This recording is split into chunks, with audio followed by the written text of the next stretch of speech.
Ya.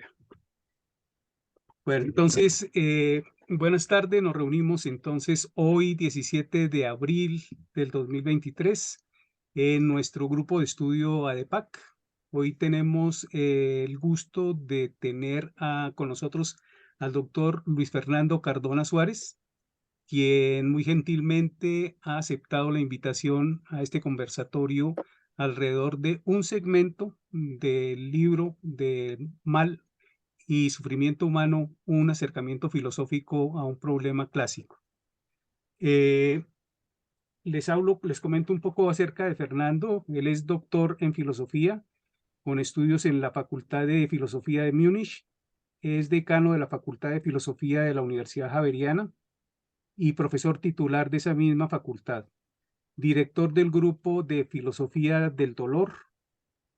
Ha sido editor académico de varios libros, entre ellos se encuentra Totalitarismo y Paranoia, que tiene un subtítulo Lecturas de nuestra situación cultural, Filosofía y Dolor, que tiene el subtítulo Hacia la autocomprensión de lo humano, y el de Heidegger, El testimonio del pensar. Y es autor, además de la obra pues ya mencionada de Mal y Sufrimiento Humano, de Dolor en la Armonía, justificación leibniziana del sufrimiento, otro que es Inversión de los principios, la relación entre libertad y mal en Schelling. Igualmente ha colaborado como autor de capítulos en varios libros que no voy a enumerar porque son muchos, y autor de igual número de artículos en revistas especializados. Sus campos de trabajo son metafísica, filosofía de la religión, teodicea, idealismo alemán, filosofía del siglo XIX, filosofía del dolor, hermenéutica, fenomenología, Leibniz, Kant, Schelling, Hegel, Schopenhauer, Kierkegaard, Heidegger, Gadamer y Blumenberg. Es igualmente miembro de varias redes académicas y sociedades y ha sido profesor invitado a diversas universidades nacionales e internacionales. También yo he invitado a Mónica Pinilla, que además de ser compañera de Fernando, es analista junguiana. Ella es la presidente de la Sociedad Colombiana de Analistas Junguianos y pero para mí lo más importante quizás es que hizo parte de ADEPAC durante muchos años, durante todos esos primeros años de ADEPAC, que fue una aventura tan interesante. Entonces, pues les damos la bienvenida tanto a Fernando como a Mónica. Eh, digamos que esto lo he llamado un conversatorio, ¿sí? Y vamos a comenzarlo. Lo he llamado así porque, aunque hemos preparado algunas preguntas, la idea es que todos y todas podamos como intervenir participando alrededor de esas preguntas en el momento en que lo desee. El texto en el que nos vamos a basar es el de una parte, solamente una parte del capítulo sexto, que se llama El desierto crece.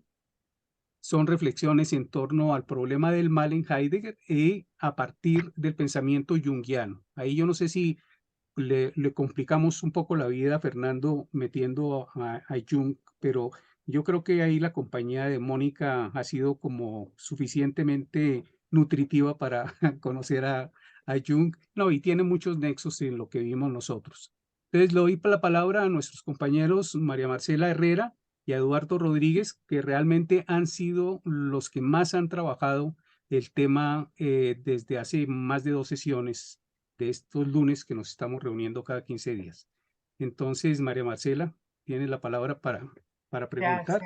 Gracias. Bueno, buenas noches a todos, Fernando. Un saludo muy especial. Pues contarte primero que hemos venido hace unos meses trabajando una temática a la luz del pensamiento junguiano, que es la temática de la desaparición forzada y las implicaciones que esto tiene pues, en la psique, tanto individual como colectiva. Y a partir de allí fuimos derivando en una serie de lecturas hasta que hemos llegado pues, a una parte de tu texto que nos llamó un poco la atención pensando en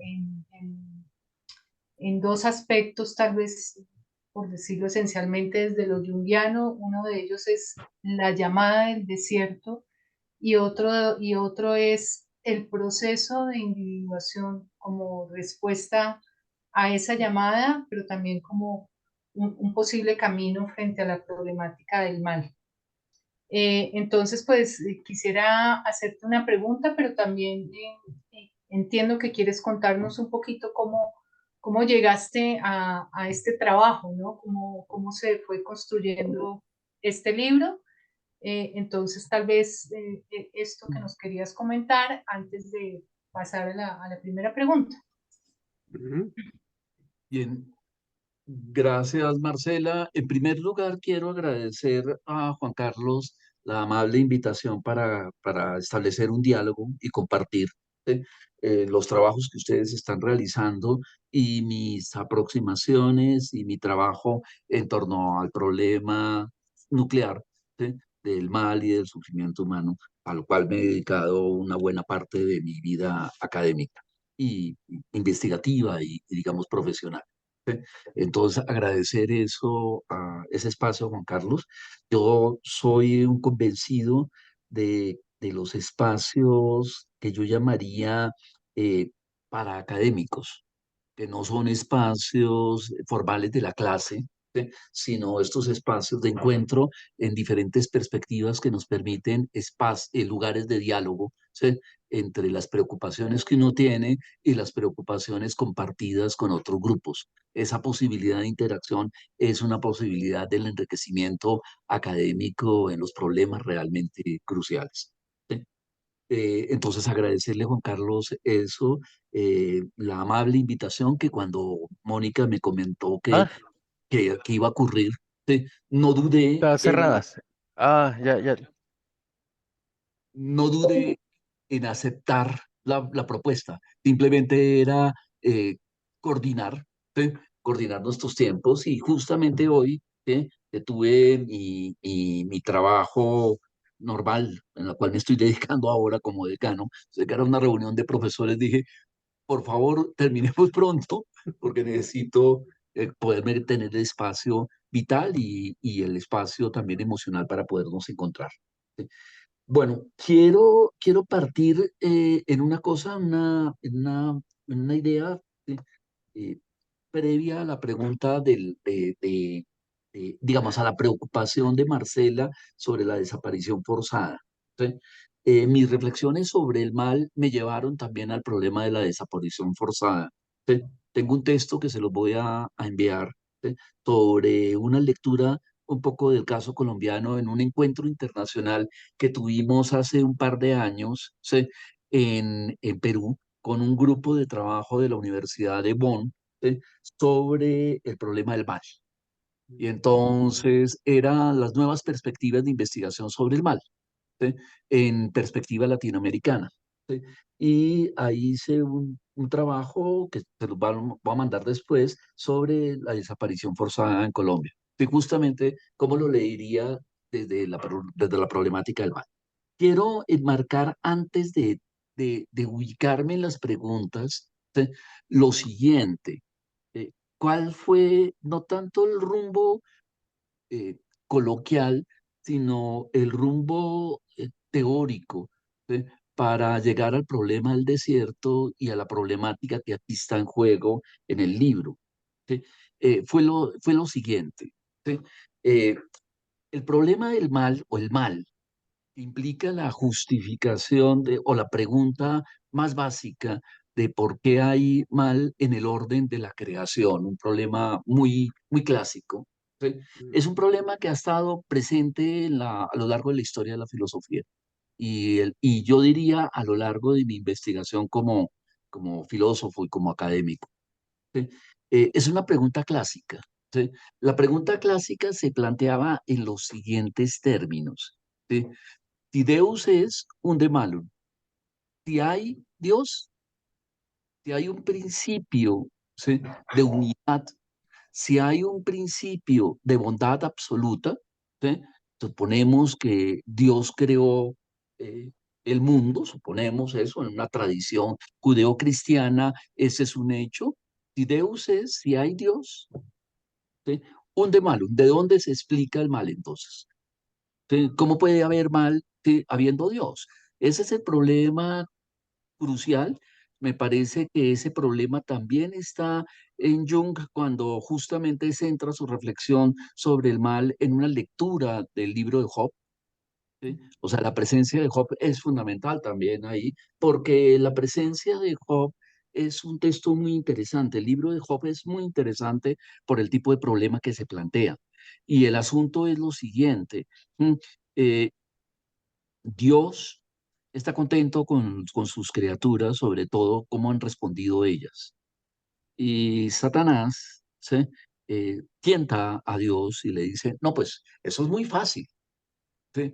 Eh, Tu gran seguidor, Job, está muy entregado a ti porque básicamente se le ha ido muy bien. ¿Qué pasaría si la situación cambia? Y es interesante que Dios acepta el reto de Satanás y empieza a ocurrirle una serie de malestares a Job. ¿Sí?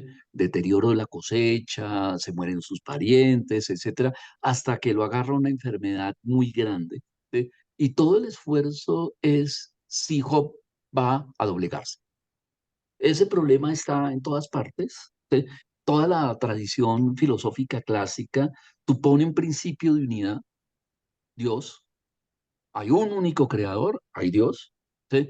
Ese Dios crea el mundo de manera buena. Y entonces, si es eso, si aceptamos eso, ¿cómo explicas tú el mal?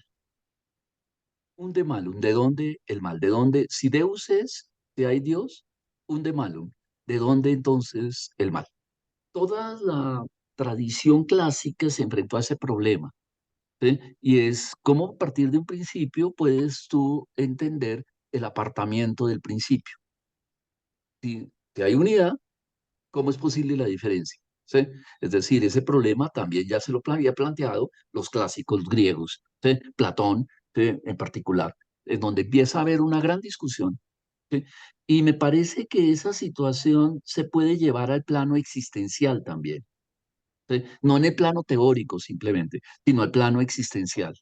¿Sí? Y uno supone que la vida de uno es más o menos homogénea, que tiene unas ciertas unidades, pero es simplemente un elemento de perturbación que hace que nosotros nos planteemos, entonces, ¿cómo explicamos lo que me está pasando? De la diferencia. Es un problema también hasta político, si lo quieren ver. ¿Mm?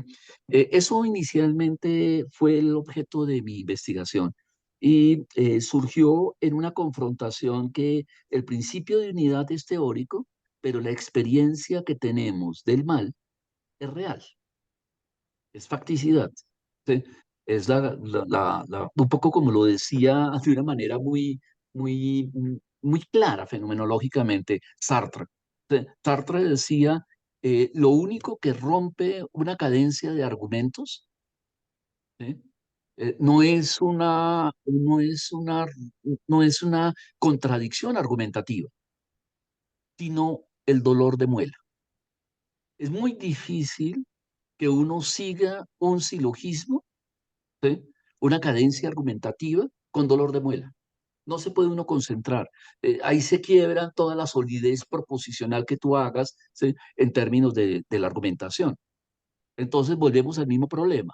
Podemos sostener una unidad teórica, pero la experiencia nos dice que no hay tal unidad, que hay multiplicidad, que hay fractura, que hay división. ¿Sí?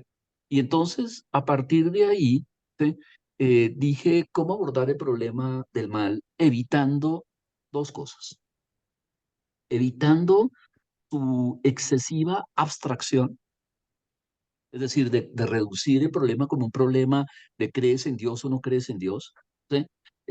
Afirmas el principio o no lo afirmas. ¿Sí? Discuto que Dios creó el mundo, ¿sí? Y que le doy todos los atributos a lo que llamo yo creador. ¿Sí? Hacer abstracción de eso y más bien seguir la secuencia de, de Sartre, ¿sí?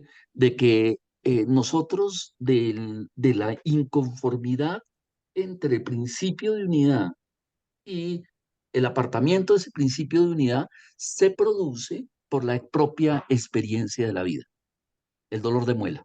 Es muy difícil concentrarse uno cuando tiene dolor de muela. ¿Sí?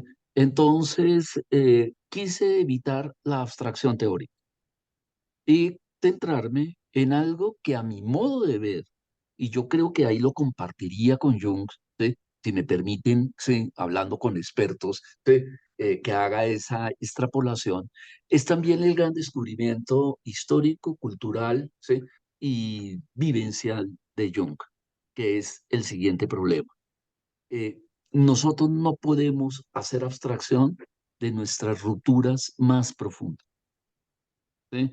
Tenemos que bajar la discusión teórica al plano vivencial, al plano de la gran discusión de nuestra interioridad y de nuestra facticidad y en este caso de la enfermedad.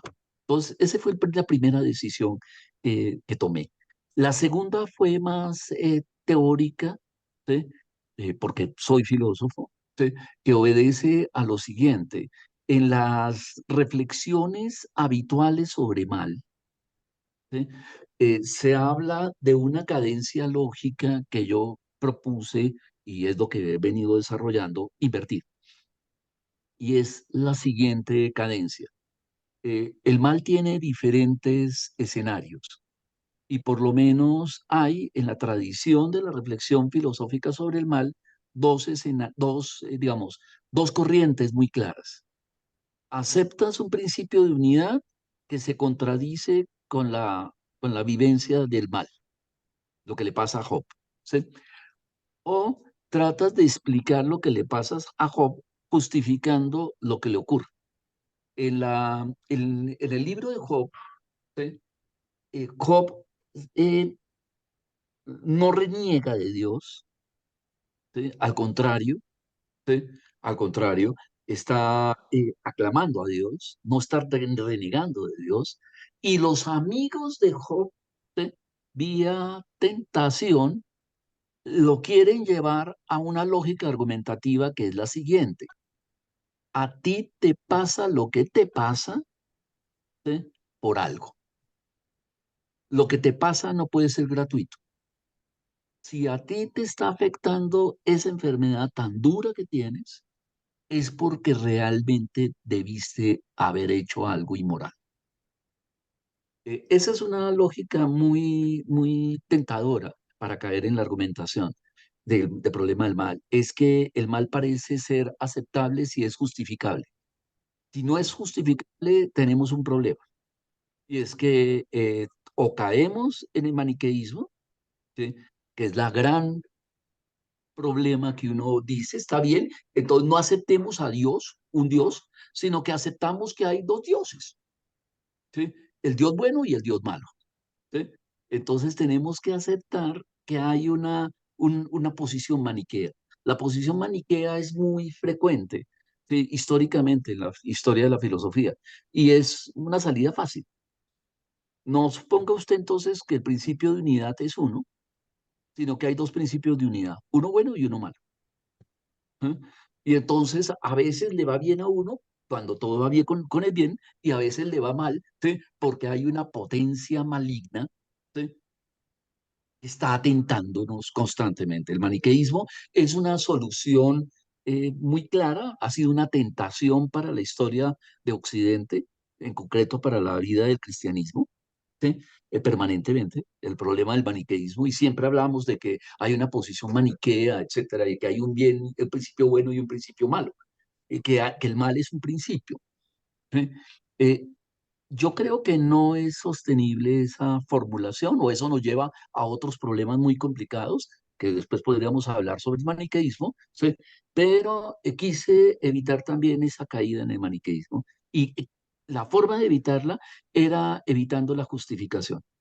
El mal no es el camino de la justificación que nos lleva a eso. No es el camino de los amigos de Job que le están diciendo, tú debiste haber hecho algo. ¿Sí?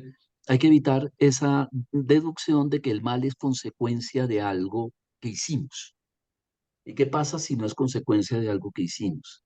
¿Sí? Sin caer en el maniqueísmo. Para evitar eso, ¿sí? eh, quise apartarme del modelo filosófico de explicación del mal, ¿sí? Como una secuencia de deducciones, ¿sí? De lo que se llama el malum metafísico, ¿sí? Que es una especie de postular un mal metafísico, un principio malo. En Leibniz, mi gran contrincante, que ha sido, digamos, en mi forma de apartarme de Leibniz, Leibniz desarrolla una teoría del mal que implica la presencia del mal metafísico que consiste en la imperfección de la criatura. Dios no pudo crear un mundo igualmente de perfecto a él, porque si eso hubiera ocurrido, ¿sí? Habrían muchos dioses. Entonces, dado manteniendo el principio de Leibniz de la unicidad de la creación, ¿sí? Dios no pudo haber creado el mundo, ¿sí? Igual a él. Y el acto de creación es un principio básico, ¿sí? Y es que lo creado no puede ser mayor del creador por física. El efecto no puede ser mayor que la causa. El efecto depende de la causa. La causa es mayor. Si Dios creó el mundo, Él es perfecto y todo lo que creó es de alguna manera imperfecto. La imperfección ontológica que ha atravesado todo el ámbito de la creación. ¿Sí? Es decir, Da Vinci es el autor, es el gran creador. Y por más que podamos decir que la Mona Lisa, ¿sí? Es la obra perfecta, no es, ¿sí? Más perfecta que el creador. ¿Sí? Aunque digamos eso. El efecto debe ser imperfecto, entonces debe haber una imperfección en el efecto. Eso es lo que se llama, ¿sí? La finitud, eso es lo que se llama la imperfección de la criatura, de la criatura. Ya una vez ubicado en ese primer, en el malo metafísico, ¿sí? Nos vamos a que un ser imperfecto, que no se ha podido dar su propia existencia, ¿sí? Como si ocurre con el creador, ¿sí? Eh, peca. Y entonces el pecado, que es uno de los temas que también está aquí a la base, es una consecuencia de la imperfección originaria de la criatura. Y es toda la reflexión moral que hay. Yo no hago filosofía moral y no quiero que la reflexión sobre el mal sea moral, ¿sí? Y ahora lo que estoy trabajando, que es la reflexión sobre la enfermedad, también sea moral. Me parece que tenemos que pasar al tercer nivel, según Leibniz. Malum metafísico, imperfección. ¿Sí? Malum morale, pecado. ¿Sí? Malum physicum. ¿Sí? El malum physicum, ¿sí? Es el efecto del pecado, desde el punto de vista de esa construcción teodiceica. ¿Sí? Yo quise evitar eso, e invertir el horizonte y centrarme en lo que me he venido centrando en los últimos años, ¿sí? En el problema del malum físico. ¿Sí? El problema del malum físico es el problema de la muerte, el sufrimiento y el dolor. Entonces, mal y sufrimiento humano es el esfuerzo de desplazar el problema metafísico y teológico del problema del mal a el problema del sufrimiento. Y en concreto, terminar con el problema de la desertización del mundo, con la afirmación de Nietzsche, ¿sí? Que es un grito, porque eso es un grito, no hay que olvidar eso, ¿sí? Es un grito, el desierto crece. Esa es la formulación de Nietzsche, ¿sí? Muy clara, darle el contexto a cómo entender ese desierto que crece. Entonces quise plantear un problema, ¿sí? Que yo creo que ya se me ha convertido más en un problema, y es el siguiente. El gran ausente en la reflexión filosófica, ¿sí? Occidental, ¿sí? Ha sido el problema del mal. Platón, ¿sí? Eh, en el Parménides, ¿sí? Se molesta enormemente por los intentos de su discípulo, ¿sí? Parménides, ¿sí? De querer extender a que todo tiene que tener una idea. ¿Sí? Y si entonces se plantea un problema que es el siguiente, ¿puede haber una idea de un pelo? Una idea de un pelo, ¿no? La idea de pelo. Es decir, de este pelo, de lo individual puede haber idea o hay idea del hombre, ¿sí? Del general, de lo universal. Las ideas son universales, no de las individualidades. Entonces, de un pelo no puede haber una idea. Y tampoco puede haber idea de las imperfecciones, de la, perdone que utilice la expresión, ¿sí? Pero es así, ¿sí? De la, de la mierda. ¿Sí? La idea es del bien, de las cosas perfectas, ¿sí? Puede haber idea de la excrescencia, ¿sí? De lo que dejamos a un lado, de lo que abandonamos, y Platón, siguiendo a Sócrates, protesta y dice no, no es posible la negatio, ¿sí? Toda la filosofía ha sido la filosofía del bien, y el mal, cuando lo han pensado, ¿sí? Lo han pensado como privatio boni, privación de bien o negatio, negatio boni o privatio boni, ¿sí? O negación de bien o privación de bien, pero no lo han acogido como tal. Y yo creo que lo que tengo en la experiencia es eso, la enfermedad, la muerte, ¿sí? Como un hecho positivo, es decir, no como un algo negativo. Y me parece que a la par que la filosofía se esforzaba por mantener, ¿sí? eh, la unidad, por el otro lado, ¿sí? La medicina hipocrática venía mucho antes, pero ciertamente las medicinas que han atendido a los problemas de la contingencia humana decían hay dolor, hay sufrimiento, hay sufrimiento. La tragedia es, uno puede ver que en la tragedia está esa tensión permanente, permanentemente, porque la tragedia es la expresión más cruda de la vida humana, de las contradicciones más profundas de la vida humana. Casi uno debe decir que el contrapeso de la filosofía es la tragedia y viceversa. La tragedia le permite un espacio a la filosofía de anclaje muy fuerte. Entonces quise invertir la oración, invertir la formulación. Y leyendo me topé con dos grandes expresiones que es las que enmarcan el libro. La primera, un gran pensador, ¿sí? El gran centenario Ernst Jünger, ¿sí? Jünger es un personaje muy interesante para mí, porque Jünger es un hombre que vivió 3 siglos. O sea, a ese tipo hay que leer, porque tiene mucho que decirnos. ¿Y por qué estuvo entre 3 siglos? Porque estuvo a finales del siglo XIX. ¿Sí? Jünger nace en 1896 y muere, ¿sí? En el 2006. ¿Sí? O sea, todo el final del siglo XIX, todo el siglo XX y un pedacito del siglo XXI. Él vive en ese ámbito. Y él era un militar. ¿Sí? Estuvo en las 3 guerras importantes. O sea, estuvo en la Primera Guerra Mundial, estuvo en la Segunda Guerra Mundial, en papeles distintos, ¿sí? Y estuvo en todos los acontecimientos de posguerra. O sea, este señor hay que leerlo porque tiene mucho que decirnos.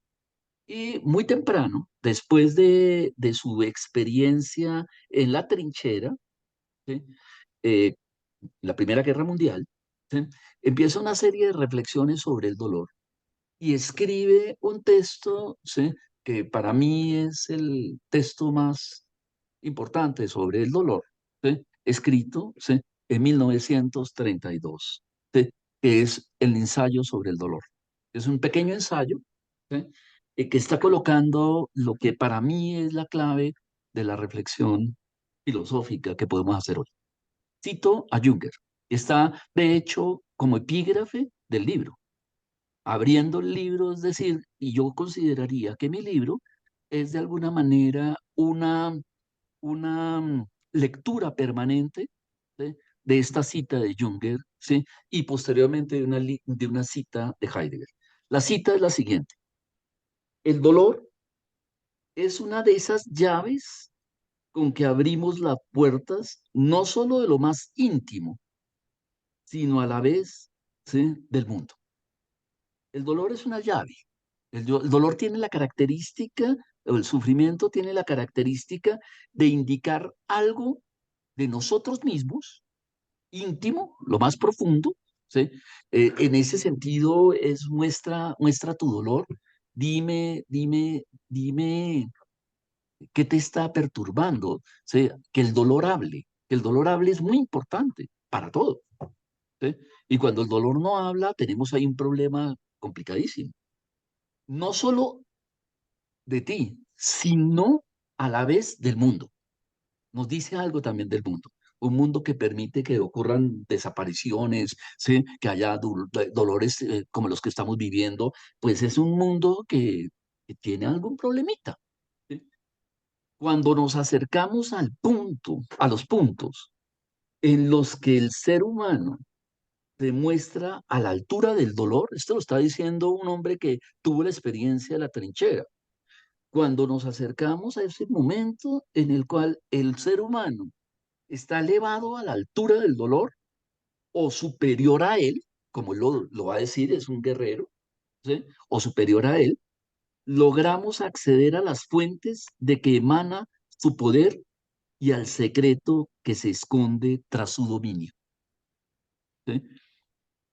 Dime, ¿cuál es tu relación con el dolor? Y te diré quién eres. Esa cita siempre ha estado presente para mí en mis reflexiones sobre dolor, sobre sufrimiento, porque creo que eso es lo más importante. Lo que somos es aquello que es capaz de ponernos a la altura del sufrimiento, ¿sí?, y desde alguna manera hablar desde ahí. Esta fue la primera cita, esa cita de Ernst Junger sobre el ensayo sobre el dolor. La segunda, ¿sí?, es de Heidegger, del segundo Heidegger, no del primero. ¿Sí? Este texto está leído desde el segundo Heidegger, se habla normalmente de primero y segundo. ¿Sí? El segundo Heidegger son los textos en los cuales él está pensando la técnica, son los textos en los cuales ya está saliendo de su atasco metafísico que tuvo el primer Heidegger. Y entonces ahora el segundo Heidegger nos dice, siguiendo a Junger, ¿sí?, justamente en el problema de la desertización del mundo, ¿sí?, pregunta a Heidegger lo siguiente: parece casi como si bajo el dominio de la voluntad, ¿sí?, ya esto es un Heidegger nietzscheano, que pareciese que el problema del mal tiene que ver con la voluntad de muerte y todo eso lo que estamos viendo. Al hombre le estuviera vedada la esencia del dolor. Y yo cada vez más me convenzo de que el gran problema del mundo contemporáneo es que nos está vedada la esencia del dolor. En medio de tanta positivismo, en medio de tanta algarabía de felicidad, ¿sí?, se nos niega algo fundamental, la esencia del dolor. Es decir, ¿qué es lo que tiene el carácter constructivo del dolor? Esa llave, ¿no?, de Junger, que permite abrir algo íntimo de nosotros y algo del mundo. Del mismo modo como la esencia de la alegría. Mire tan lindo la formulación. Se cierra también la posibilidad de ser felices. Y cuando ocurre eso, ¿sí?, estamos en la sociedad actual de entretenimiento. Estamos entretenidos, la felicidad se ha vuelto una cosa naif ahí que no tiene ningún problema. No queremos pensar lo fuerte que tiene que ver con el dolor. O sea, no podemos decir, y en ese sentido de Junger, ¿sí?, lo que diríamos es que nuestra relación con el dolor es una relación que lo queremos ocultar. Nadie quiere sufrir. Ah, bueno, sí, eso es evidente. El gran problema es que cuando tú dices nadie quiere sufrir, ¿sí?, tú quieres inmediatamente apartar el sufrimiento de la vida humana y eso no es así. Lo que queremos es sobreponernos al sufrimiento, estar a la altura del sufrimiento. Nadie quiere enfermar, es obvio que nadie quiere enfermar. ¿Sí? Pero ¿qué hacemos para hacer eso? Es decir, si fuera tan fácil, ¿sí? No tendríamos los problemas que tenemos hoy. Y viene la pregunta de Heidegger, que es una pregunta, ¿sí? Muy al contrario de la exigencia de Junger. ¿Podrá tal vez la sobremedida del dolor traer todavía un cambio? Y él lo piensa un poco muy anticipándose. Este es un texto de más o menos los años 50, esto es posterior a la guerra. ¿Sí? Este texto es de, si no estoy mal, 52, ¿sí? En donde ahí está, pareciese Heidegger diciendo después de la devastación, ¿sí? Pareciese que es posible todavía un cambio. ¿Sí? Él sigue con un poema de Hölderlin, ¿sí? Que es Patmos, que es un poema muy importante, ¿sí? Que él está pensando, Heidegger, permanentemente ese poema de Hölderlin, de Patmos, ¿sí? Que es el siguiente: allí donde crece el peligro, florece también lo salvador. Entonces parece que hay una cierta dialéctica, entre comillas, entre estar muy cerca del dolor y estar también en la posibilidad de sobreponernos al dolor. ¿Sí? Y en ese sentido, de crecer, como lo dice Heidegger, lo salvador, Heil, ¿sí? O sea, lo curativo. ¿Sí? Eh, Dicho esto, quise hacer el recorrido desde estas dos ideas y mirar en una primera parte, ¿sí? El problema de por qué la filosofía debería tener que ver con el problema del mal y del sufrimiento, ¿sí? Mi grupo y en lo que estamos haciendo, ¿sí? Es tratar de centrar que la problemática de la enfermedad, la problemática del sufrimiento, es una problemática no exclusiva de las ciencias médicas. ¿Sí? Creo que el gran esfuerzo y el gran descubrimiento que ha venido pasando, ¿sí? En la segunda mitad del siglo XX, ¿sí? Es la ampliación de los problemas que habitualmente estaban conferidos al campo de las ciencias médicas, ¿sí? A las ciencias de la salud, a un terreno más amplio que es el terreno de la política, el terreno de la ética y también al terreno de la filosofía. ¿Sí? Es decir, es lo que he querido sostener desde un principio, y es que el sufrimiento humano es un problema filosófico. ¿Sí? No, es decir, no es solo un problema que hay que resolverlo con más técnicas, sino es un problema filosófico porque la filosofía siempre se ha ocupado de él, ¿sí? Permanentemente. ¿Sí? Es decir, no es un problema exclusivamente médico. La segunda es que la forma más específica de respuesta a ese primer problema apareció en un texto que se llama La consolación de la filosofía. La filosofía puede ser un espacio de consolación, puede tener una función terapéutica. ¿Sí? Es un texto muy bonito, que es la Consolatio, ¿sí? De Boecio. Es un texto clásico, ¿sí? El problema de una respuesta no metafísica al problema del mal, sino en términos de consolación. Es interesante que la consolación de la filosofía es un texto escrito en una cárcel, ¿sí? Boecio está preso, está condenado a la muerte, lo van a matar, ¿sí?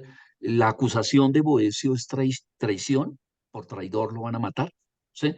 Y lo que él hizo fue simplemente ayudar a su hermano, ¿sí? Que lo habían acusado de despilfarro y una serie de cosas los romanos, pero realmente era una sedada que le habían hecho, ¿sí? Y él intercedió por el hermano, y él siendo un noble. Y entonces le cae los romanos, ¿sí? Y lo preparan para la muerte. Y en medio de eso escribe La consolación de la filosofía, de cómo él en medio de eso, la filosofía lo consoló. O sea, es un ejercicio terapéutico muy fuerte, y por eso no en vano hoy estoy escribiendo sobre la noción de consolación. ¿Sí? La filosofía o la idea de la filosofía, como la está entendiendo en términos cristianos, sería un espacio de consolación. Hoy me parece que es muy importante pensar el problema de la consolación, del consuelo, ¿sí? Cuando ya todo está perdido, pues ¿qué hacemos? Consolemos, ¿no? Sí, consolemos. El tercer problema es que ese modelo de consolación fue sustituido, ¿sí? Por la filosofía moderna, por Leibniz.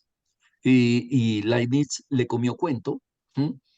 a los, a los amigos de Job. ¿Se acuerdan que Job, ¿sí?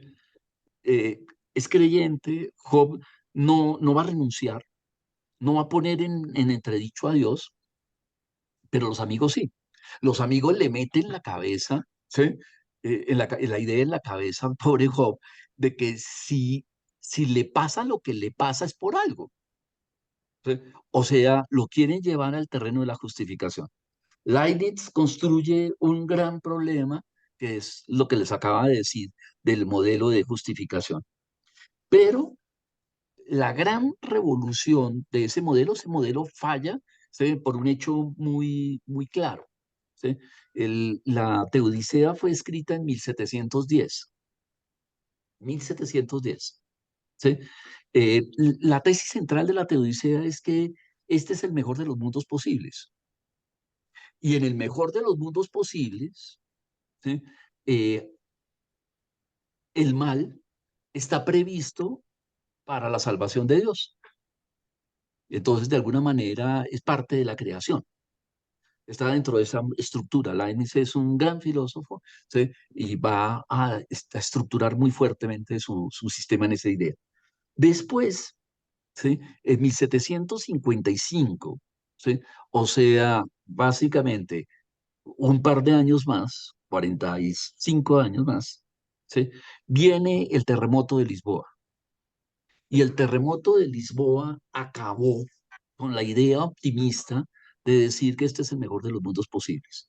Porque la gente se dio cuenta, ¿sí? Todos los intelectuales de la época, Rousseau, ¿sí? Hasta el mismo Kant, van a estar metidos en la idea de que el mundo no es tan fiable, que el sistema racional no es tan fiable, ¿sí? Que las explicaciones racionales se pueden quebrar, que aunque construyamos todo, ¿sí? Hay una anécdota muy bonita, ¿sí?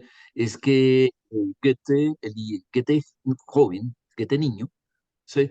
Recibe la información del terremoto de Lisboa, ¿sí? En una iglesia. Y el párroco está diciendo que en Lisboa, ¿sí? Acaba de ocurrir un terremoto, ¿sí? Que devastó toda la ciudad y que hay un resto de muertos. Y Goethe queda un poquito trastocado con la idea y siempre le preguntó al papá de Goethe, ¿sí? Si les podía pasar lo mismo. Y el papá de Goethe le mostró, ¿sí? Para calmar al niño, ¿sí? Que eso no iba a ocurrir porque su casa en Frankfurt estaba bien construida sobre una roca sólida, la roca de los Goethe, ¿sí? Es decir, que aunque temblara, no se iba a caer la casa, estaba bien construida, ¿sí? Y Goethe, durante toda su vida, siempre dijo, no, la roca se puede explotar. Siempre sabía de que aunque construyamos todo sobre fundamentos sólidos, en cualquier momento se puede romper. Y por eso él tenía como principio no hablar con vulcanólogos, porque los vulcanólogos le estaban demostrando que el magma podía subir y no, eso espantaba al pobre Goethe y Goethe va a tener un gran problema con esa idea de que efectivamente se puede derrumbar todo. ¿Sí? Lisboa acabó con el optimismo moderno. ¿Sí? Y efectivamente, y en el poema del desastre de Lisboa, se lo recomiendo bastante, es de Voltaire, ¿sí? Es un poema breve de Voltaire, ¿sí?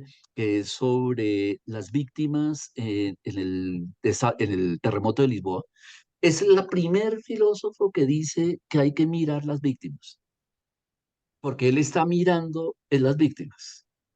Está diciendo, bueno, ¿y cómo es la cosa que las personas estaban en una iglesia orando y todas murieron aplastadas por el terremoto, ¿sí? Y por el tsunami y todo lo que pasó, ¿sí? Entonces, ¿cómo es posible que esto esté ocurriendo mientras en París la gente está tomando champaña feliz, semejante cultura. Entonces, Voltaire tiene un problema con eso. El mundo moderno se quebró en 1755 con el terremoto de Lisboa. ¿Sí? Digamos, ese es para los teóricos del mal, siempre hay un acontecimiento eh, así es fundamental.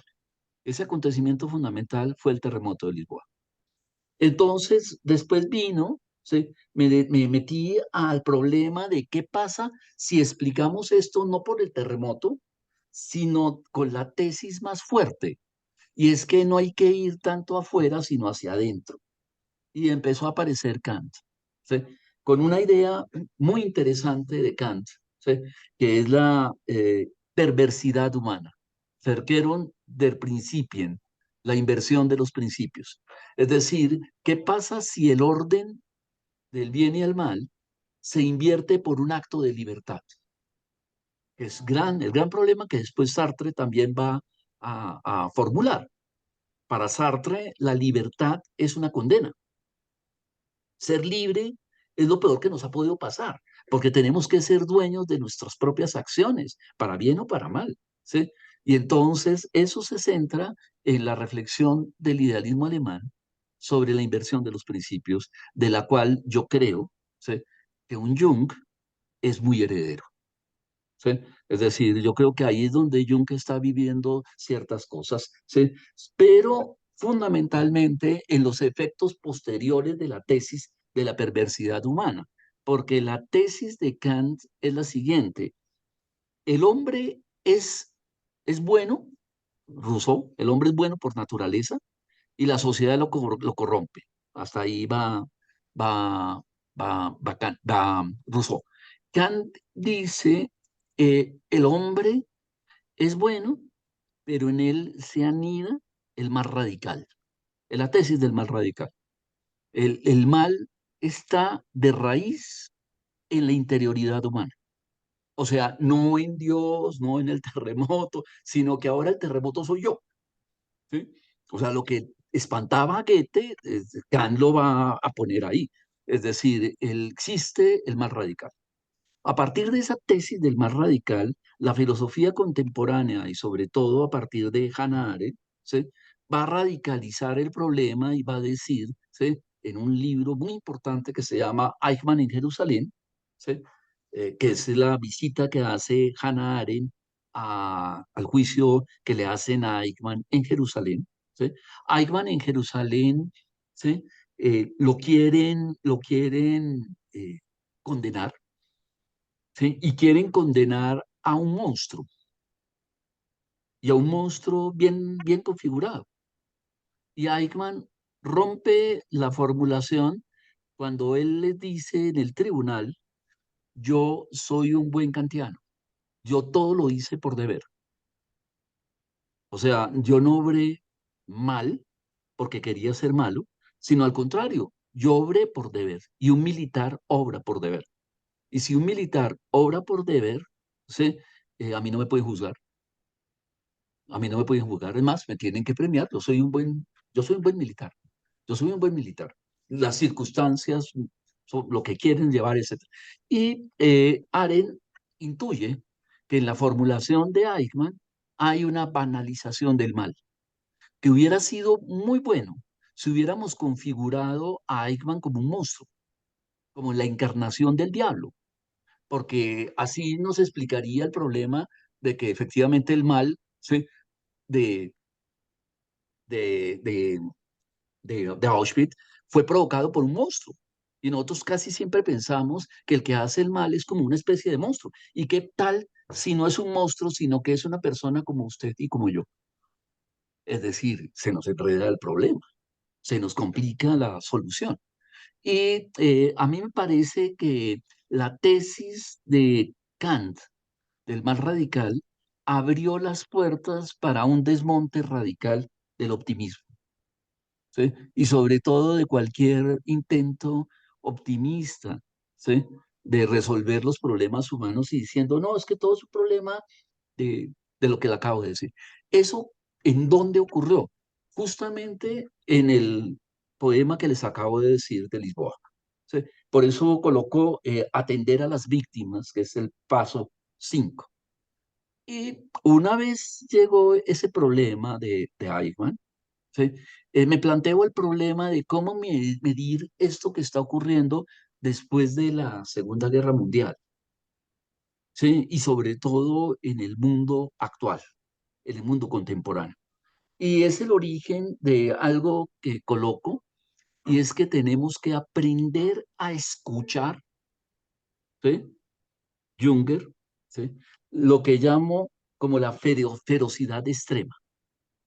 Esto empieza a construirse a partir de un texto, ¿sí?, poco conocido por los heideggerianos, ¿sí?, pero realmente muy importante, y es que hay una discusión de Heidegger, cuál fue su posición frente a la Segunda Guerra Mundial y frente al problema de los campos, ¿sí? Resulta que Heidegger, ¿sí?, en 1946, ¿sí?, o sea, después del fin de la guerra, ¿sí?, tiene un problema, y es que su hijo no se sabe muy bien qué ha pasado o dónde está. Y su hijo estuvo detenido, ¿sí?, justamente en un campo de concentración, ¿sí? Su hijo era un militar, como todos, ¿sí?, en ese momento. Y cuando estuvo ahí, empieza a hacer la reflexión Heidegger sobre el desierto y del crecimiento del desierto, ¿sí? En ese texto, ¿sí?, Heidegger construye un diálogo, ¿sí?, que es un diálogo entre un profesor, un académico, un erudito, ¿sí?, y un joven, ¿sí?, que le está diciendo por qué es lo que está pasando con la guerra, qué es lo que qué es lo que acabamos de vivir. Y Heidegger hace uno de los primeros textos, ¿sí?, de Heidegger sobre la guerra, que es justamente ese diálogo, ¿sí?, en un campo de concentración. De hecho, se llama así, ¿sí?, el diálogo en el campo de concentración, ¿sí? Y en ese diálogo en el campo de concentración retoma una vez más el problema, ¿sí?, que ya había, que ya empezaba a trabajar, todavía no lo tiene tan claro, del crecimiento del desierto, ¿sí? Sobre todo porque el profesor, es el diálogo, el muchacho con el profesor es Heidegger mismo, ¿sí?, y el muchacho es un muchacho que no sabe lo que le está pasando. Y lo que le está diciendo el profesor Heidegger es que lo que estamos asistiendo es el crecimiento del desierto. El desierto crece. ¿Y cuál es ese desierto? Ahí es donde anclo mi reflexión final sobre el desierto crece, ¿sí? Retomando todo el problema, ¿sí?, que acababa de ocurrir. Lo interesante es que en ese texto, para poder explicar Heidegger, el profesor dice: voy a proceder como proceden los médicos. Entonces quiero citar, estoy en la 475, ¿sí?, porque de alguna manera el desierto tiene que ver con esa forma de proceder de Heidegger como médico, que después en el 51 va a tener todo un diálogo con los psiquiatras, ¿sí?, justamente en Solikon, cerca de Zurich, ¿sí? Empezamos con lo siguiente. Dice Heidegger lo siguiente, o estoy mirando el tema. Eh, Perdón que me cite, pero para que vean un poco dónde estábamos. El gran peligro de la tendencia humana a hacerlo incondicionado, que era la formulación eh, kantiana del más radical, el más radical es ubicar el lugar de lo incondicionado en el ser humano. O sea, lo que después Nietzsche va a decir, creerse Dios. Realmente en una radica realmente en una completa incongruencia entre la pretensión de la esencia y la realidad, lo que es el hombre y lo que quiere ser el hombre. Esta incongruencia expresa con toda claridad la dinámica contemporánea de la tensión existente entre el pensamiento y la experiencia de la finitud, que era lo que había dicho que era el problema en últimas del mal, que ha sido reconstruida a lo largo de la presente investigación. Es decir, en este desgarro se indica ya para Heidegger el final del periodo de incubación que caracteriza el despuntar de la modernidad. O sea, Heidegger vincula el problema del mal al problema de la modernidad. Y dice, en la modernidad estuvo incubado el problema de este desierto que crece. ¿Y en qué está incubado? En el hecho de que el hombre se cree sujeto absoluto, que puede determinar toda la realidad, que más o menos es todo el problema de la filosofía moderna y del mundo moderno centrado en el yo.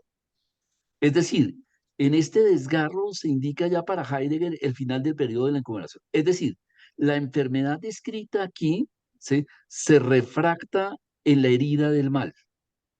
Como lo anotamos al principio de este capítulo, no es accidental que Heidegger denomine lo salvo, ¿sí?, Heili, ¿sí?, o saludable como el hacer juego del mal, pues en esta conexión se trata en verdad de un proceso peculiar de curación, pues siguiendo a Junger, o vuelvo otra vez, todo el libro está pensando esa afirmación de Junger, comillas, una buena definición del nihilismo sería comparable al descubrimiento del agente del cáncer. Miren lo interesante, Junger, ¿sí?, en un diálogo posterior que tiene con Heidegger, que es en la década de los 50, vincula el problema del mal, del nihilismo, con el problema del cáncer. Y curiosamente, ya un poquito después, porque eso pasó después de este libro, ¿sí?, me topé con un oncohematólogo que es el profesor Siddhartha Mukherjee, ¿sí?, un gran especialista en cáncer, ¿sí?, que hace la historia del siglo XX como la historia del cáncer. ¿Sí? O sea, muy siguiendo esta cosa, una reflexión filosófica que se la recomiendo bastante, ¿sí?, que es El emperador de todos los males, ¿sí? De una biografía, perdón, eh, ¿cómo es? Una biografía del cáncer, ¿sí? El emperador de todos los males. No significaría su curación. Entonces viene todo el problema de cómo damos esa terapia de salida, pero al menos sí presupone siempre que las personas colaboren en general en su causa. No cabe duda de que se trata de un proceso que afecta a toda la historia, ¿sí? Es decir, ahí colocaba todo el problema de la concepción de Heidegger, de ver la historia como la historia, ¿sí?, de la expresión de una enfermedad, y él como filósofo, ¿sí?, tratando de funcionar como médico, ¿sí? Hay que tener en cuenta que la expresión de Nietzsche, crece el desierto, es una expresión para fortalecer lo que Nietzsche llama la salud vigorosa. La salud vigorosa, que sería la salud del superhombre, que obviamente no tiene nada que ver con lo que para hoy es para nosotros el superhombre, ¿sí? Ese era un primer aspecto, hablé mucho, ¿sí?, pero era para demostrar un poco cuál sería la forma como podría atender entonces a las preguntas, mostrando un poco la transformación de lo que ha sido toda la reflexión sobre el mal y cómo es que entra el problema del desierto, que es lo que a ustedes les interesa, ¿sí?, que entra en medio de toda esta comprensión que acabo de colocar, ¿sí? Paro ahora, ¿sí?, preguntas, todo lo que quieran.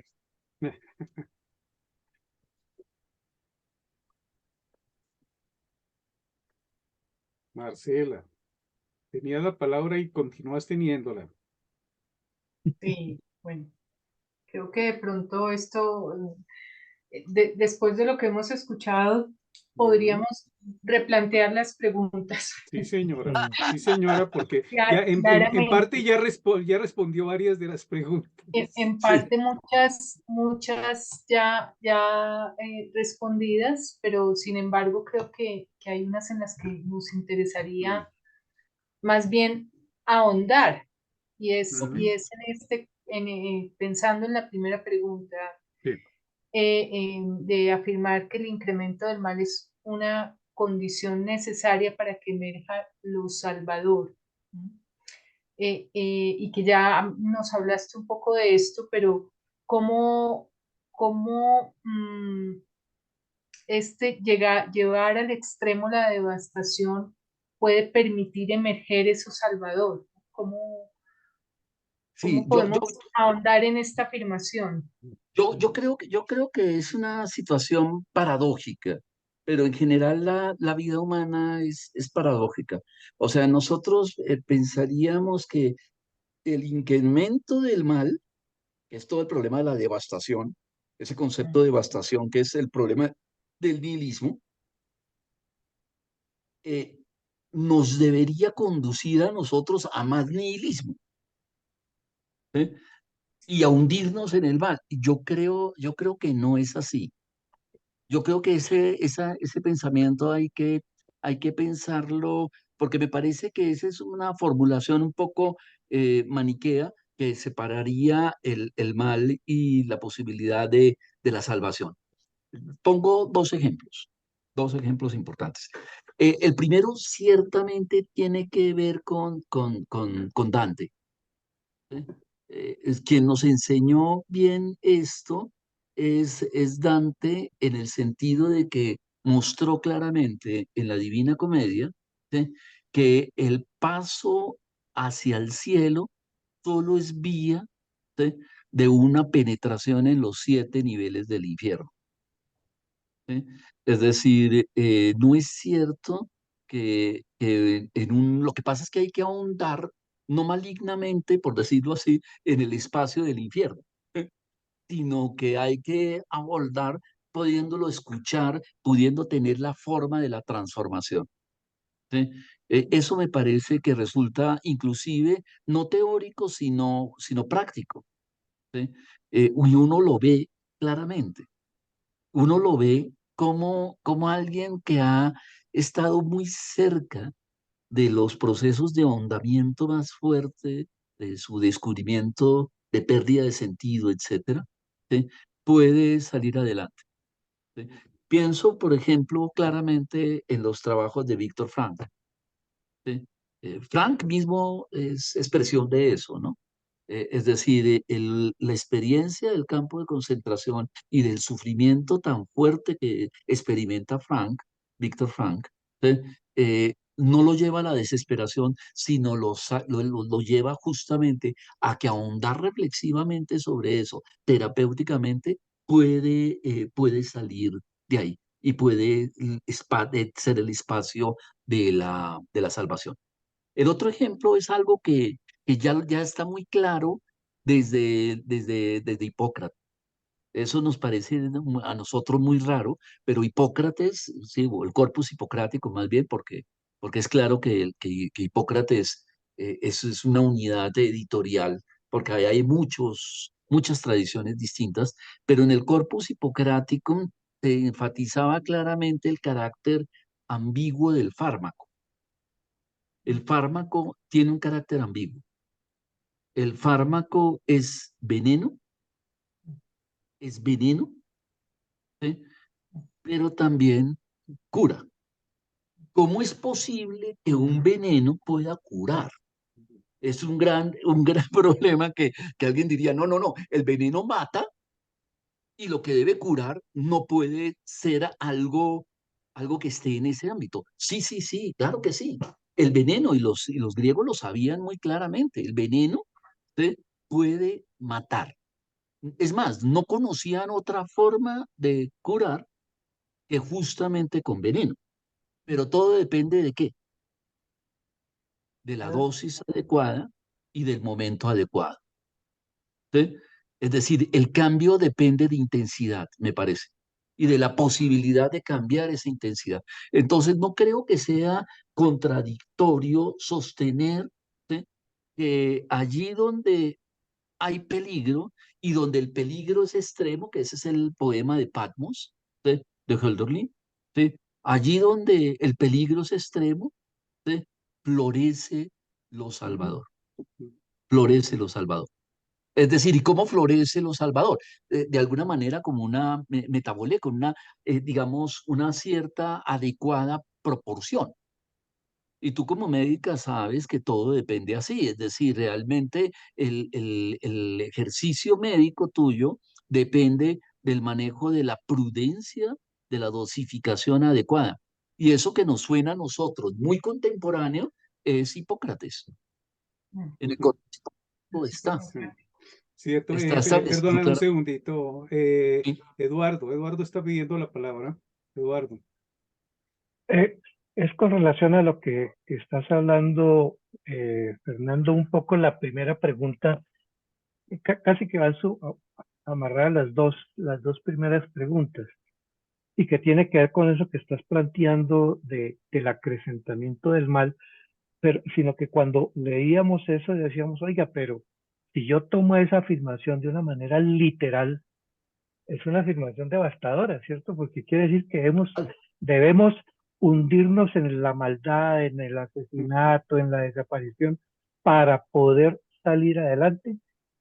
Entonces, creo que lo que estás diciendo y con el ejemplo del veneno, la pego con la segunda pregunta y es, digamos que esa afirmación hay que entenderla más desde no tanto desde un sentido literal, sino figurado, metafórico, Metafórico. es como más en ese aspecto.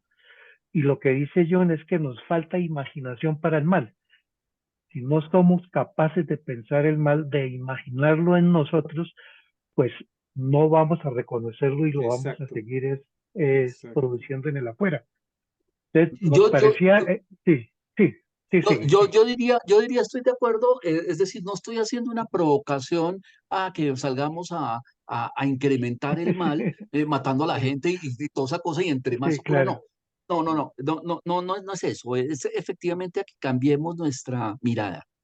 Y todo es un problema de mirada, es un problema de escuchar. Porque el último capítulo es justamente donde yo tengo énfasis puesto, es en la escucha, escuchar la ferocidad extrema. Y es lo que más o menos va a ocurrir después de la Segunda Guerra Mundial. Es muy difícil en este momento que uno quiera hacer con seriedad, ¿sí?, antropología filosófica o filosofía de alguna manera, sin tener que vérselas con la crudeza del mal actual. Crisis económica, crisis medioambiental, crisis de valores, ¿sí?, todo lo que queramos. Nosotros no podemos ir pensando, ¿sí?, que estamos construyendo un mundo para angelitos. ¿Sí? Tenemos que escuchar la ferocidad extrema. Pero ¿dónde está el énfasis? ¿En la ferocidad extrema o en el hecho de escuchar nuestro presente? De escucharlo con el cuidado que requiere, me parece, ¿sí?, esa capacidad de imaginación del mal de la que tú hablas a propósito de Jung, ¿sí?, que creo que estaríamos en la misma sintonía, o sea, explorar los intersticios más sórdidos, si se quiere, ¿sí?, del mundo que somos nosotros mismos, que es la cita de Junger con la cual he partido, ¿sí? Y entonces lo importante es qué relación tienes tú con el mal. Si es la relación de, eso no tiene nada que ver conmigo, eso es una cosa que le pasa al mundo afuera, ¿sí?, pues hermano, no ha hecho eso. ¿A dónde en usted mismo En y el mal sea, interno, claro. claro, sea capaz de reconocer que usted es capaz de las peores aberraciones posibles, ¿sí?, y que le van a pasar?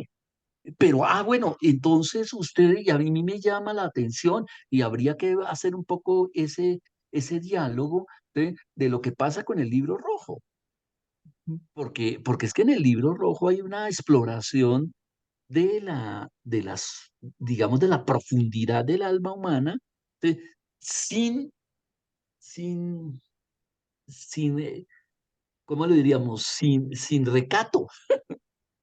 Es una penetración en la interioridad y del descubrimiento del mal interior de una manera fuerte y descubrir al mismo tiempo las potencialidades para poderlo enfrentar. Mm, sí. ¿Sí? Perdóname, Fernando. Oscar, tienes la palabra. Gracias. A ver, Fernando, si logro plantearle mi inquietud. Espero, voy a poner la cámara porque me da pena no estar. Eso. Eh, yo tengo una lectura que usted mencionó solo al final, y es que el mal, el mal tiene que ver mucho o está inmerso en la modernidad, nuestra cultura.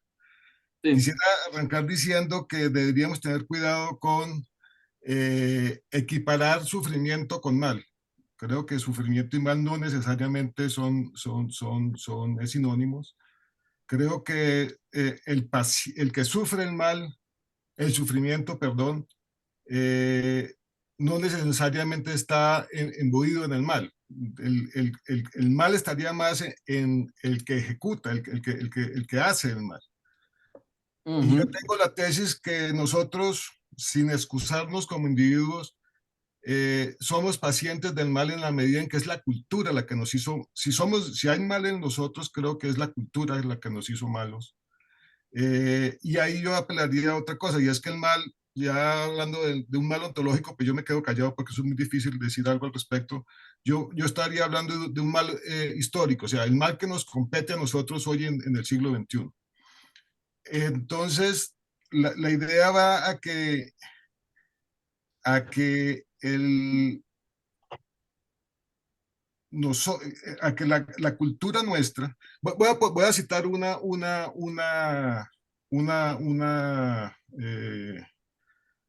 a Simone Weil.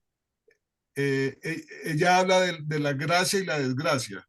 O sea, la desgracia ella la equipara de algo muy sencillo. O sea, un obrero que está todos los días de su vida moviendo una máquina, una palanca en una máquina durante 20 años de su vida, pues de esa persona no se, ahí el hombre se deteriora absolutamente. Ahí está el mal expresado, no de una forma tan contundente como cuando se descuartiza a una persona, pero es peor incluso. Ese es el mal cultural que nos envuelve a todos, y creo que es por ahí más donde yo percibo el mal hoy. Ujú. Y apelo también a ella cuando ella dice que en vez de lo que dice Kant, de que nosotros somos malos por naturaleza, somos buenos por naturaleza. Que incluso en medio de esa sordidez existe que la salvación precisamente es una gracia última que tenemos, y tenemos cuando en medio de ese mal somos capaces de hacer un acto bondadoso. Eso es exactamente lo contrario. Nos hacen malos, pero no nos dejamos hacer malos en último. Tenemos Ujú. un espacio último bondadoso, una gracia Ujú. que nos hace copartícipes, o sea, que nos hace hermanos entre iguales, nos hace iguales entre nosotros mismos. Esa, esa mirada me parece a mí un poquito más, o sea, desde mi punto de vista, aquí defender algo es muy difícil, pero yo la percibo más así. Yo creo que somos buenos y nos han hecho malos. ¿Y qué implicaría defender eso? Pues que la mirada es totalmente diferente. Sí, sí, sí, La sí. mirada es optimista, aún en medio de la sordidez, aún sabiendo que no hay espacio. Este es un libro de Junger, el de los ¿cómo es?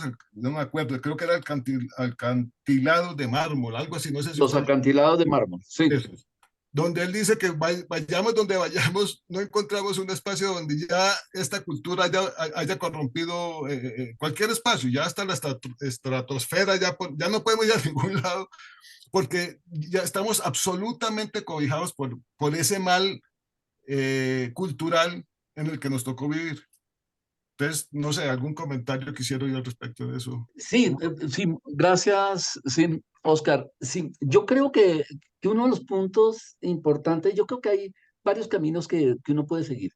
Ciertamente la tesis de Rousseau, ¿sí? Es más o menos la que iría en línea con lo que tú estás diciendo, de que el hombre es un ser bueno, ¿sí? Mm. Por naturaleza, ¿sí? Y la sociedad lo corrompe. Y uno puede hacer la lectura a partir de ahí, de la bondad prístina del ser humano, ¿sí? Y las condiciones sociales hacen que determinados individuos, ¿sí? eh, se hundan, ¿sí? El problema de los hundidos. Yo estoy de acuerdo de que esa es una lectura viable, no digo que no, ¿sí? Pero yo creo que hay dos modelos de aproximarse al problema. Uno, si uno sigue esa línea, y muy bien que hayas citado a Simone Weil, ¿sí? Porque justamente Simone Weil también va a ser heredera de una lectura, yo diría, no historizante, pero sí determinante socialmente para la reflexión sobre el mal. No es la que yo sigo. Lo que tú dices es es correcto parcialmente, y es decir que esa sería una posición optimista, ¿sí? Eh, yo sigo más bien la perspectiva de Voltaire, ¿sí? O la perspectiva de Baile, ¿sí? Que es justamente la contraria a la de Rousseau, ¿sí? Y para eso sigo un poco la perspectiva del Cándido, ¿sí? Que me parece una obra espectacular para estos temas, ¿sí? Porque el Cándido es un hombre bueno, es un buen lainiciano, ¿sí? El hombre es bueno para el Cándido, este es el mejor de los mundos posibles, ¿sí? Hay algunos espacios, ¿sí? Difíciles, pero en medio de eso, el hombre, este es el mejor de los mundos posibles. Eso es la idea. Y el Cándido es exponente de eso. Solo cuando el Cándido comete dos cosas. Hay dos errores mortales del Cándido. El primero, enamorarse de la señorita Cunegunda, ¿sí? Y sobre todo decir que el único objeto de amor que él tiene es la señorita Cunegunda cuando los expulsan del castillo y se encuentra con los turcos y le preguntan, ¿usted adora al rey? Y él dice, pues, ¿por qué lo voy a adorar si yo realmente a la única persona que adoro es a la señorita Cunegunda? ¿Sí? Y ahí el Cándido recibe su primera señal importante, y es que lo fustigan y le marcan el culo, ¿sí? Con el fustigamiento que él está. Y la aventura del Cándido es la aventura de un culo marcado, ¿sí? Porque la herida fue tan grande que se la pusieron en las sentaderas, y todo el trabajo de él es cómo poder recuperar esa herida o cómo mirar esa herida, me parece a mí. Entonces, el Cándido va a ser un camino de transformación permanente a partir de esa experiencia del sufrimiento tan fuerte, ¿sí? Eh, Ahí creo que mi opción no fue identificar el mal con el sufrimiento, sino leer el problema del mal desde el sufrimiento, que no es lo mismo, ¿sí? No estoy diciendo, ¿sí?, que el sufrimiento sea un mal, porque justamente me estoy apartando de lo que el modelo justificatorio, ¿sí?, dice que es el sufrimiento, ¿sí?, que es una consecuencia de algún mal. Siempre pasa así. Cuando uno va a un médico, eh, lo que le dice el médico es básicamente: usted tiene, con los exámenes que le he hecho, usted tiene una enfermedad. Y uno tiene un gran problema, y eso pasa mucho con los enfermos de cáncer. De hecho, con un colega brasileño hemos trabajado en estos temas, ¿sí?, sobre el problema del cáncer. Normalmente las personas tienen una sensación muy interesante, y es, ¿por qué a mí? ¿Y por qué así? ¿Y por qué justamente ahora? Esas son las preguntas de Job. Curiosamente, la experiencia del cáncer nos pone en la misma situación de Job, ¿sí? Vamos a abdicar de esto, se lleva al máximo. ¿Por qué a mí? ¿Por qué ahora? ¿Y por qué así? ¿Por qué así con esa ensañeza? ¿Sí? Y más o menos uno trata de tratar de encontrar alguna explicación, y podríamos encontrar explicaciones de tipo biológico y de tipo clínico muy claras, pero en la mente de la persona, de los pacientes, ¿sí?, está el funcionamiento teodiceico, que va a decir lo siguiente: debía haber hecho algo. Y el médico, de hecho, termina en eso, ¿no? Te pasa eso por un régimen de vida. Entonces dice uno, ay, sí, claro, si yo me hubiera cuidado, si no hubiera sido irresponsable con el alcohol, con el cigarrillo, con todas estas cosas, ¿sí?, yo no tendría este mal. O sea, estamos en el ámbito de la justificación. Ahí estoy procediendo teodiceicamente, indudablemente, aunque yo no haya leído en lo más mínimo a Leibniz. pero estoy en la lógica de que lo que me pasa es porque cometí alguna desaveniencia moral, que consiste en no seguir de un régimen de vida que debería ser saludable, que es comer no fritos, tener una vida saludable, y hablan así. Más o menos no Hablan de vivir. eso. ¿Ah? Más o menos no vivir. O sea, para vivir harto hay que no vivir. Un Sí, poquito. pero básicamente tú te sientes culpable de lo que has Sí. vivido. Dices, ah, carajo, si yo hubiera tenido, si hubiera seguido el bien y me hubiera portado bien, no me pasaría lo mismo. Y lo interesante del texto de Muguerque es que Muguerque, que es un oncohematólogo, que está especializado en mirar a ver qué es lo que pasa, va a decir una de las formulaciones que a mí me parecen contundentes y espectaculares. ¿Sí? Y que creo, ¿sí?, que hay que sacarle el alcance filosófico a esa formulación.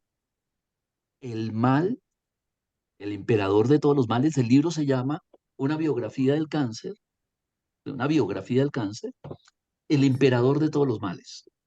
Y entonces, de alguna manera, uno diría, ¿es un libro de qué? ¿De historia de la enfermedad? No, es un libro de filosofía fuerte, aunque lo está haciendo un hematólogo, como los acabo de decir, pero él está pensando qué es lo que está ocurriendo en un problema como el cáncer, una enfermedad tan complicada como el cáncer, devastadora y toda esa cosa, ¿sí? Y sobre todo con la leucemia, ¿sí? Y entonces él dice, el gran lío que tenemos es que tenemos que aprender a entender, ¿sí?, que el cáncer, oncos, en griego, oncos, oncos que quiere decir bulto, bulto, ¿sí?, masa, ¿sí?, está adherido a nuestro genoma. Es más, es lo que somos.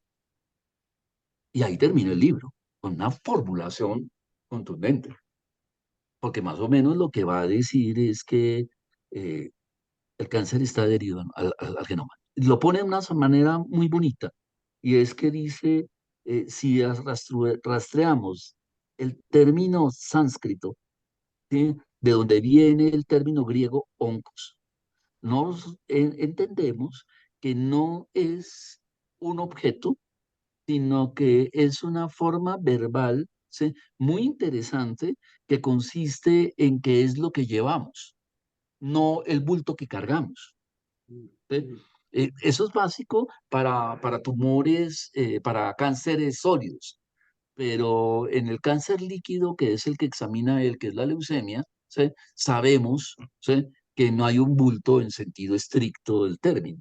No es el peso que yo tengo encima de mí, ¿sí?, sino que es lo que yo llevo dentro de mí, ¿sí?, lo que transporto dentro de mí, ¿sí?, que tiene que ver con todo ese problema del genoma, ¿sí? Y entonces por eso se vota su último libro sobre el problema del gen, ¿sí?, que es donde va a terminar toda la investigación contemporánea, ¿sí? Ahí yo creo que lo interesante es, uno podría leer, y esto es muy fuerte, porque es que es muy fácil decir que el mal está en la sociedad o está en la historia, ¿sí?, con todo el respeto de lo que significan esas posiciones, ¿sí?, pero me parece que soslayan el hecho de que el ser humano es el agente de la historia, porque la historia no es una entidad distinta de la historización del hombre, ¿sí? Y efectivamente, es decir, las condiciones de producción material, ¿sí?, como lo leería un poco de algún modo siguiendo a Rousseau, Marx y Simone Weil, leyendo a Marx, porque esa es una tesis muy, muy marxista, ¿sí?, en últimas, de que el mal lo que pasa es que el hombre es bueno, pero la sociedad lo corrompe. No tiene el caminito derecho a Marx. Yo creo que hay otra forma de entender el problema que tiene que ver con esta tradición muy intimista, muy agustiniana, porque eso es San Agustín realmente, ¿sí?, y es decir, que el mal está interiorizado. Y a mí lo que sí me interesa es un poco esa interiorización, ¿sí?, inclusive en Perdona, términos Fernando. de contemporáneo. Perdóname un Sí, segundito. Marcela, Marcelo. Marcela tiene la palabra. Y después Sí, yo pido la palabra. estaba Sí. pensando en lo que estabas afirmando sobre el cáncer y estaba recordando una lectura reciente, y pues claro, era tu lectura. Era la lectura en, la, ci- en, un, en la cita donde hablas del cáncer, en el texto de las suplicantes, del cáncer como una manifestación en donde queda demostrado que no hay nada externo, no hay un agente, no hay un anticuerpo. Digamos, la constitución es muy similar a la constitución normal, ¿no? Es Sí. una desviación, ¿no? Como el mal, como una desviación, es decir, como que esa franja entre el mal y el bien, o esa franja entre la célula mala y la célula buena eh, eh, está muy diluida, ¿no? Y es Sí. un poco como el planteamiento sobre lo inconsciente, ¿no? Lo inconsciente, el sueño, el sueño es una psicosis normal, ¿no? El sueño, el asunto, por ejemplo, de la locura, de la psicosis, es un asunto de cantidad. Los procesos son los mismos, las defensas son las mismas, solamente que son un poquito más intensas, ¿no? Es un asunto como de colorido, ¿no? Y cómo poder pensar ese bien y mal ahí entre esa cosa donde esto se puede casi que confundir, ¿no? Sí, estoy de acuerdo y voy a poner las cartas sobre la mesa. Eh, Todo esto surgió de una investigación inicial del trabajo doctoral, ¿sí? Hace mucho tiempo, hace muchos años, ¿sí? Eh, de un filósofo del idealismo alemán que se llama Schelling. De hecho, aquí lo cito bastante, ¿sí? Schelling tiene la característica muy interesante. Schelling fue el fundador de la Facultad de Medicina de la Universidad de Múnich, ¿sí? Fue decano de la Facultad de Medicina. ¿Sí? Entonces uno dice, ¿y esto cómo eso es posible que un filósofo sea eso? Bueno, pues, un filósofo del idealismo alemán, del romanticismo. Y él tiene un contacto con un médico que se llama von Bader, ¿sí? Y von Bader, ¿sí? Le dice a Schelling algo que lo va a marcar en todo el rumbo y que me ha marcado a mí en todas mis reflexiones, siguiendo leyendo a von Bader y leyendo a Schelling. Y es que el, el verdadero ejemplo del mal, que alguien estaba preocupado por el problema del mal, ¿sí? Mu- de una manera muy fuerte, ¿sí? Es la enfermedad, es la enfermedad, ¿sí? Y eso lo está diciendo en 1806. ¿Sí? Eh, Está cambiando de una manera muy fuerte la lectura, o sea, no hay que ver el problema del mal como un problema del pecado, ¿sí? Sino que hay que verlo en el problema de la corporalización y en una cosa tan fuerte como la enfermedad. No estoy diciendo que la enfermedad per se sea mal, sino que el modelo es ese. ¿Y cuál es el modelo para entender eso? Utiliza un término alemán que se llama Verkehrung, ¿sí? Inversión, un trastocamiento que consiste en una inversión de los principios. ¿Sí? Y es más o menos lo que creo que está ocurriendo con el problema del cáncer. ¿Sí? Es, no hay agente patógeno, no hay nada externo, sino que la propia célula, ¿sí? Es la propia célula, con las posibilidades mismas de la célula de dar vida, ¿sí? Y de generar vida, ¿sí? La que se está destruyendo generando vida. ¿Sí? Es una cosa un poco paradójica, pero es una cosa que hay que pensar con mucho cuidado. ¿Sí? ¿Cómo es que ocurre esa inversión? Y me llamó mucho la atención leyendo los trabajos del doctor Muguerque, ¿sí? Del oncomatólogo, porque él haciendo una reflexión muy filosófica de lo que significa el cáncer, ¿sí? Y de lo que él llama una biografía del cáncer, ¿sí? Está llegando a una conclusión tan fuerte como la que el cáncer está adherido a nuestro genoma. ¿Qué es lo que yo soy? Imagínense. Obviamente que después de esa afirmación, esto ya lo hace al final, ¿eh? De su libro, esto es de las últimas cosas que está haciendo ya el capítulo final. ¿Eh? Se tendrá que plantear el problema del genoma y lo hace en su libro segundo, después de esta reflexión, ¿sí? Que es justamente una biografía personal. El gen, una biografía personal. Y es el problema de la enfermedad mental, ¿sí? Porque ahí está planteando el problema de si sus hijas, ¿sí? Si sus hijas, imaginen el problema, ¿sí? Van a heredar la demencia senil que su tío tiene y que ha marcado la historia de la familia Muguerque. Y entonces empieza la investigación de él sobre, sobre medicina, digamos, sobre las implicaciones de la demencia, Mm. el tema de la demencia. Y eso me ha llevado a mí, ahora últimamente, ¿sí? A hacer con mi grupo de trabajo, hacer investigaciones y reflexiones filosóficas, ¿sí? En este espacio que nosotros tenemos, ¿sí? De nuestra relación sobre la enfermedad mental.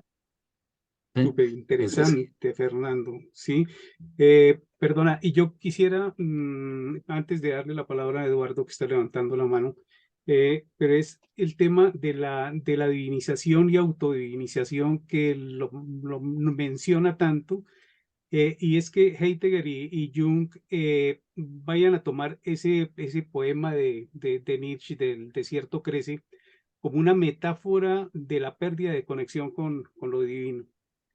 ¿Qué hay en el texto que lo haga como, que lo vuelva como un referente para pensar desde esos dos acercamientos de Heidegger y de Jung? yo creo que ese es el problema, en últimas, esa afirmación está dentro del contexto de Heidegger, de las reflexiones sobre Nietzsche, del encuentro de Heidegger con Nietzsche. ¿Sí? Heidegger siempre tiene una expresión que a mí me gusta mucho. ¿Sí? Heidegger dice, escribe varias veces en sus diarios, Nietzsche hat mir kaputt gemacht, Nietzsche me destrozó. ¿Sí? Y el punto del Nietzsche me destrozó, ¿sí? Es que de alguna manera Nietzsche le planteó la crudeza de la reflexión del mundo contemporáneo, de un mundo sin Dios. Y lo interesante de esa afirmación del desierto crece, ¿sí? Que es un grito, vuelvo, insisto, es un grito que hace Zaratustra, ¿sí? Justamente muy fuerte, el desierto crece. El problema del desierto crece es que la razón del desierto crece es la muerte de Dios. Pero una vez muere Dios, y fundamentalmente lo matamos, porque el gran problema del loco, ¿sí? En ese más allá del bien y del mal, ¿sí? El loco que está diciendo, bueno, voy a dar una noticia, ¿sí? Dios ha muerto. Y entonces todo el mundo, ah, pues sí, claro, ya sabemos que Dios ha muerto. Sí, pero es que lo matamos. ¿Y cómo así? Porque empiezan a decir, murió de soledad, murió de viejo, murió, ¿cómo fue? No, nada de eso, lo matamos.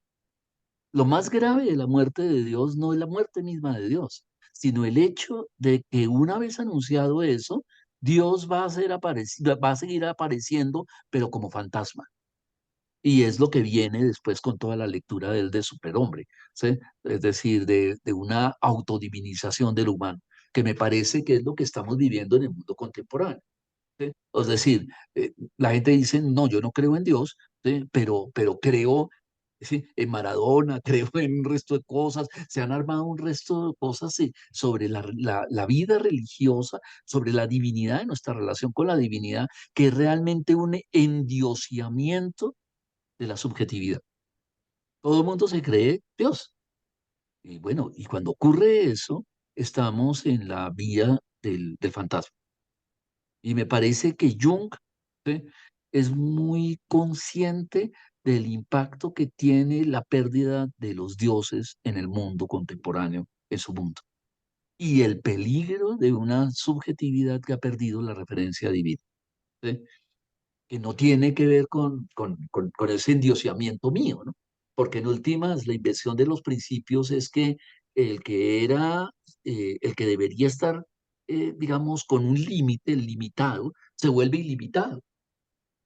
Y hoy cada vez más estamos ante ese problema, ¿sí? Es decir, estamos ante la posibilidad de la supresión de la vida humana hasta el punto de que nosotros nos podemos transformar en lo que queramos. Las máquinas están determinando todo, pero las máquinas son invención nuestra, hombre, por favor. Es decir, estamos ante un proceso de endiosamiento muy peligroso, que sería la continuación del desierto crece. Es lo que es, el desierto crece tiene que ver con el hecho de que el Sahara se va expandiendo sutilmente, sutilmente, hasta el punto que llegamos hoy a ese sentimiento de que estamos en un desierto de las emociones, en una pérdida de los valores, en una serie de cosas en la cual la vida, pues la vida humana ya no vale nada, no hay nada que hacer. ¿Sí? Es decir, simplemente podamos tomar la decisión de suprimir a alguien y cancelarlo, independiente de lo que queramos y de lo que pensemos, ¿sí? Y sin ningún recato. ¿Sí? Mm, Bien. sí, listo, Fernando. Eduardo, tienes la palabra. Y luego Oscar. Eh, en- Fernando, la lectura, cuando hacíamos la lectura de tu texto para la presentación, nosotros veíamos como dos, dos cuerpos. Uno es lo que tiene que ver con el desierto crece, pero también, y cómo ese desierto va siendo cada vez más devastador, casi que con una imagen apocalíptica, pero también había otro elemento que es la llamada del desierto. Un poco el ejercicio de las presentaciones que hacía Marcela y que tiene que ver con algo que decías antes, es un grito, hay un grito en el desierto y si alguien grita es porque alguien está pidiendo ser atendido. O sea que hay un momento en el que esa desertación no va a ser absoluta, sino que hay un espacio para el llamado de atención, que es el llamado del desierto. Encontramos incluso que tanto en Con una Heidegger, formulación. Y sí, es poder escuchar el grito del desierto crece, es ya de alguna manera contrarrestar el desierto. Pero el si no desierto, lo escuchamos, nos perdemos. sí. De Y acuerdo. veíamos una relación muy interesante entre la propuesta de Heidegger, si entendíamos bien, es la escucha, no es la escucha del pensar normal instrumentalizado, sino de un pensar no instrumentalizado, de la serenidad, de la meditación, el acercarse a ese llamado. Y en Jung, precisamente en el libro rojo, el alma, cuando el yo se enfrenta a ese desierto del sí mismo, el alma le dice, tienes que tener paciencia, no Sí. tienes que buscar una intención, ¿no? Es paciencia, es serenidad, es también encontramos una relación muy interesante entre las dos formas de acercarse a ese llamado del desierto. Muy bien ese punto que lo hayas colocado, ¿sí? Eh, Eduardo, con el problema central del vínculo de la serenidad, porque es curioso, en el texto es posterior, ¿sí? El texto de las reflexiones sobre el desierto crece a las reflexiones finales de Heidegger sobre la Gelassenheit, sobre la serenidad. Y me gusta el término Gelassenheit porque curiosamente la traducción serenidad al español pierde la dimensión que tiene la expresión lassen, el verbo lassen, en Gelassenheit, que significa un deshacimiento, un soltar, suelte, Mm, suelte. Es decir, de alguna manera en un espacio un poco si hemos bajado tan fuerte al infierno y hemos encontrado con todos nuestros monstruos y todas esas cosas, nosotros hemos combatido con los monstruos internamente, lo que queremos es de alguna manera, hable con ellos serenamente. Déjelo ser, déjelo ser, sepa que están ahí. No les escuche tanto porque lo van a enloquecer, pero sí cuente con ellos, ¿sí? Es decir, me parece que ese abajamiento del sujeto, ¿sí? Es fundamental para el proceso, no Ujú. terapéutico, pero sí el proceso vital, ¿sí? Y que tiene que ver con otro problema, que yo aquí en el texto no lo pongo porque no lo tenía tan claro del carácter positivo que tiene el desierto. ¿Sí? En un autor después hay algunos coqueteos aquí en este libro con ese autor, pero todavía no tan fuerte como está en este momento, ¿sí? Que es Sloterdijk, Sloterdijk tiene un texto muy bonito que es una pregunta: ¿a dónde van los monjes? ¿Sí? Es la pregunta. ¿A dónde van los monjes? Al desierto. ¿Sí? Y entonces es a partir de ahí jugarle a Heidegger con el problema de si el desierto crece, el monje debe ir al desierto como Claro, contrapeso del avance del desierto. claro. ¿Sí? Y que sería el espacio de esa serenidad que implicaría. Y no es gratuito que en el mundo contemporáneo, en el crecimiento del nihilismo, ¿sí? Las expresiones de recuperación de la meditación, el mindfulness y todas estas cosas estén tan al orden del día, Mm, ¿sí? Porque justamente son expresión del desierto, crece. ¿Sí? claro. Y habría que mirar a ver cómo evitar caer en que el mindfulness y todas estas cosas de alternativas no sean expresión también del desierto crece, del crecimiento del desierto. Todo depende de qué. Pues me parece que depende de lo que diríamos es el trabajo interior. Mm, Y el súper trabajo interior no se importante. puede hacer rápido. Claro, ¿Sí? El claro, trabajo claro. interior es el trabajo de toda una vida. Entonces, Sí, sí, sí, sí, sí. Se nos está acabando el tiempo, pero Oscar, tienes la última pregunta. Gracias. Mm, a ver, la idea no es contraponer una tesis a otras que se están ventilando, sino más bien intentar complementarlas, porque por supuesto no niego ninguna de las que se están planteando, o sea, el trabajo interior, la escucha, etcétera, pues todos, digo todos, pienso que todos creemos que eso es esencial, es y ha sido esencial en nuestras vidas. Entonces, no se trata de decir que eso no esté bien, solo que echo de menos algo y es que cuando se enfatiza mucho en eso, se vuelve un poquitico a lo que se está ahorita criticando, que es como al énfasis en la subjetividad, en endiosar al sujeto. Yo sé que son cosas diferentes, pero de alguna manera, así sea rozándolo, iría por ahí. mira, Y esa es la creo que trampa, estamos echando de menos, que es a lo que voy, la mirada al otro. Es salir de nosotros, porque cuando ahí aparece otra palabra importantísima para romper con el sufrimiento y con el mal, que es el amor. Y me parece que esa parte en nuestra cultura hace una falta tremenda. Esa incapacidad que tenemos de amar nos está pesando mucho y está haciendo crecer el desierto. Ujú. mira, Oscar, suscribo completamente la tesis. El más, diría que, que tal vez en el esfuerzo de pensar ahora el problema de la enfermedad, es el esfuerzo de subjetivizar lo que hice en el primer momento. Y el problema no es tal vez tu interioridad, sino el problema es cómo acceder al otro. Y que creo, estoy de acuerdo contigo, que el gran problema es el amor. Pero cómo no caer en la banalización del amor, Sí.